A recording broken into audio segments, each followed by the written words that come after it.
So my next recommendation is kind of a sneaky one, because we were looking at series that you could finish very quickly. But if you like this one, you'll wind up finding a lot more similar in genre at least. It's 8th Mobile Suit Team from the Gundam franchise.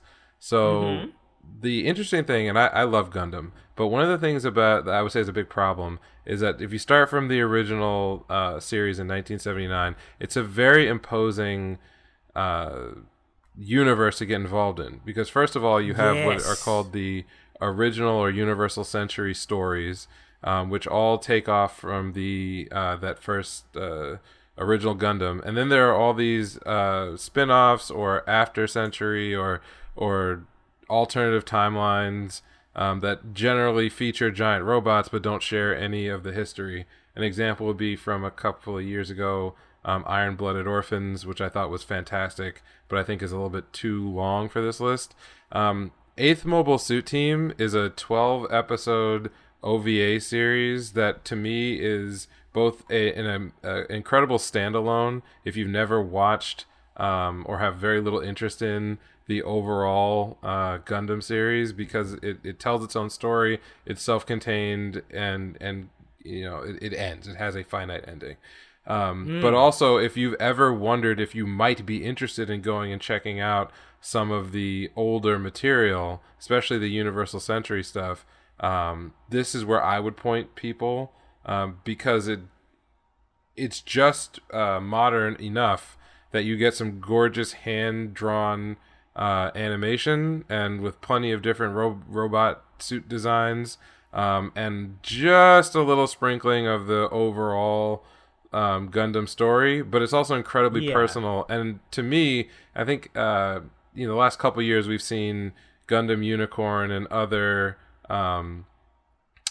Universal Century series start to come back in vogue. I mean, Gundam Unicorn had a movie that ran last year, and those are sort of billed as a new starting point for people. But to me, the series is so wrapped up in its own jargon and history that even those are really they're more like fan service for robot heads than they are an entry point. And I would say 8th Mobile Suit Team is a perfectly fine series to just pick up and go. So to give the short overview, it's effectively a star-crossed lovers type tale of pilots on both sides of the war. The interesting thing that I like about it is that they whereas the original Gundam series is more like a takeoff on World War II, 8th Mobile Suit Team is really more like the Vietnam War. Number one, it takes place in Southern Asia.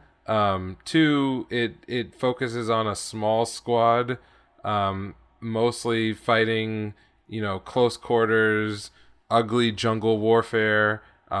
There's a lot of inter-squad dynamic that really they spend a lot of time on, and less time so much on sort of jargony, I would say borderline boring, big picture, war fighting. And then the suit design is very practical. There's a lot of adaptation for working in swampy jungle, just claustrophobic environments. And I think the characterization, because it's a 12-episode OVA, there's a lot of time spent building up characters, which is something that if you don't care about giant robots, the characters themselves are also very interesting. So while it's old enough that I could probably spoil it and nobody would care, it has... I'm going to avoid doing that. Also, whether you watch it subtitled or dubbed, both voice productions were really, really, really good. In fact, I might even say that in some ways the dub is superior to the English dub is superior to the original Japanese in a couple of respects. But however you choose to consume it, it's really, really good. So that's my plug. And then if you really get into Gundam, there's other stuff, but this kind of sits on its own, doesn't involve any of the characters or feats or exploits from the rest of the series. And it's if you find yourself enjoying it, but you don't really have time to watch 500 episodes of everything else, it's perfectly fine.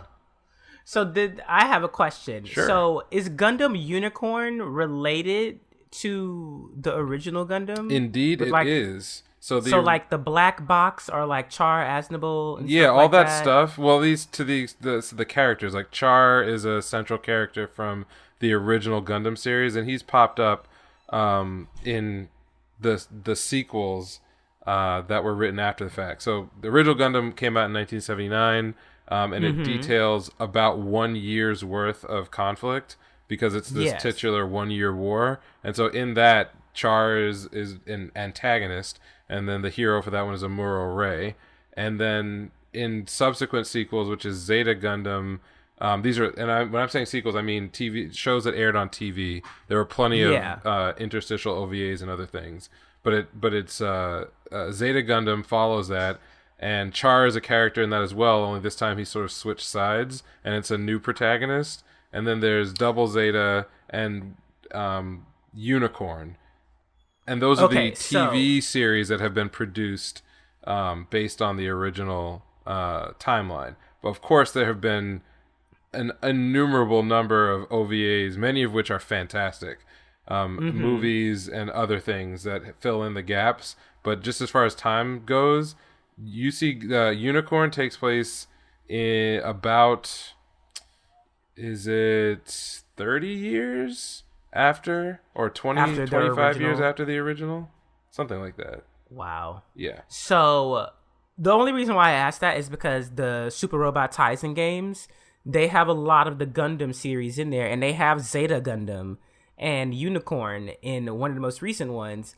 And Char actually shows up. Well, no, it's not Char. It's like a blonde guy with a mask, and they like determine that it's not Char, but it's like the successor or some shit like that. Yeah, there's a running meme in UC Gundam series about like Char or Char clones or like other things. I mean, we could have a whole like conversation about we can UC Gundam, but to keep things relatively short, in Unicorn, the character you see with the mask is purported to be a clone of Char, who dies in a movie called Char's Counterattack, which is excellent. It's really, really, really, really, really, really, really, really, really good. And so that's why you probably had those little references and hints dropped, because throughout a Unicorn, there's always this question: is like, is this person Char, the ghost of Char?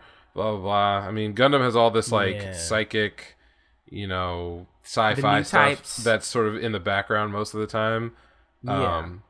So these ideas are kind of possible. That's the other great thing about 8th Mobile Suit Team. It doesn't have any of that, like, weird bullshit.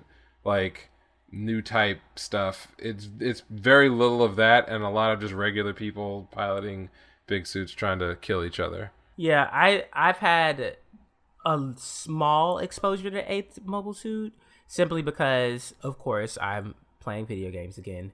There's an SD Gundam series called SD Gundam Generation. And so there's like Genesis and Cross Rays and stuff like that. And basically that whole series is you only fight with Gundams from different Gundam series. So I knew it was an anime, but like you said, it's Gundam. I had no intention of going back. It's a lot. It's a lot of content. So 8th Mobile Suit Team is my short run choice. My favorite Gundam series of all time is Zeta Gundam. And if you are a new person to that series, they did what they call the new translation, which is basically a series of movies where they adapted the 2 seasons of Zeta into 4 movies. Maybe I'm getting that wrong. It could be 3.